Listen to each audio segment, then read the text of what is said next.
पानी खातिर दरियाओं खातिर पंजाब दोस्ता इन पानी खातिर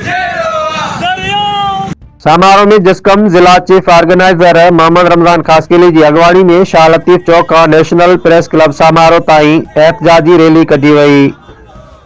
खबर मूजिब कराची में शहीद थियल ज़ाहिद मीरानी जे नाहक कत्ल खिलाफ ऐं सिंधु दरिया ते गैर कानूनी कैनालन कढण खिलाफ एक वडी रैली शाह लतीफ चौक का नेशनल प्रेस क्लब समारोह ताईं रैली कढी वई। सख्त नारेबाजी कई हुई जंहिंमें समारोह तालका सदर सारंग खासकेली, सनाउल्लाह खासकेली, खादिम बागी, इदरीस देशी, मिर्जा खान, अली नवाज सिंधी ऐं ॿियनि शिरकत कई। लाल बागानी डिवीजनल ब्यूरो चीफ।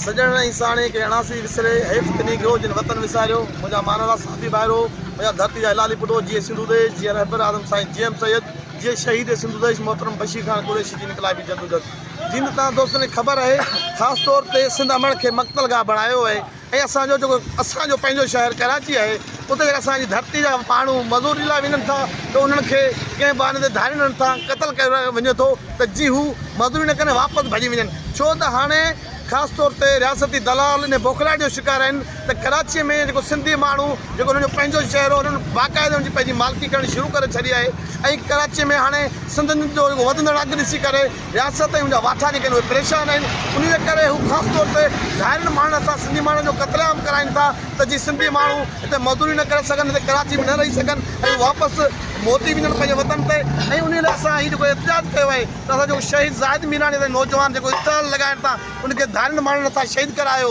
ऐं असांजो मुतालबो आहे त उनजा कातल फौरी तौर ते गिरफ़्तार कया वञनि ऐं उन कातलनि खे वाइखियो करण वारा जेके उनजो सपोर्ट करण वारा उहे उन्हनि खे पधिरो कयो वञे ऐं उन्हनि खे अरेस्ट कयो वञे ऐं ख़ासि तौर ते असांजो मुतालबो त कंहिंसां कयूं छो त सिंध हुकूमत जेका आहे उहा अंदरि गुमकनि ॿोड़नि जे हवाले आहे जेके माण्हू ॾिसनि बि पिया घोड़ा बि कनि था ऐं वरी उन ते को अमल दरामद नथो थिए जंहिं टाइम ते हिन टाइम ते ख़ासि तौर ते सिंधी असांजो वज़ीर आला कईर बि सिंधी आहे पर अफ़सोस सां अॼु ॾींहं ताईं असांजे जेके शहीद ज़ाहिद मीरानी जा कातिल गिरफ़्तार न आहिनि था ऐं उन्हनि कातिलनि खे ईअं सम्झो जेके सपोर्टर आहिनि उनखे हू हथु चुनाव बि कोन था कनि ऐं उनखां पुछा गछा बि कोन था कनि ऐं ख़ासि तौर ते तव्हां सरदार शाह जो मौक़ो ॿुधो हूंदो दरिया जे कैनालनि ते हू घोड़ा पियो करे बाबा घोड़ा पियो करे सही त असां त कोन कई आहे तुंहिंजे बाबे ज़रदारी सही कई आहे तूं उनखां पुछा कर त तूं कैनालनि ते सही कई छो आहे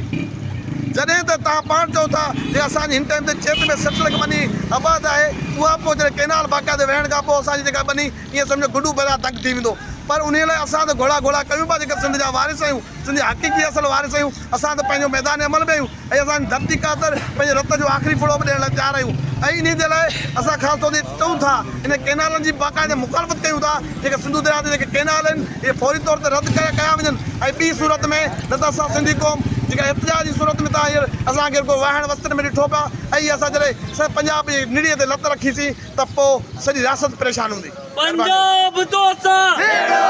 पंजाब दोस्ता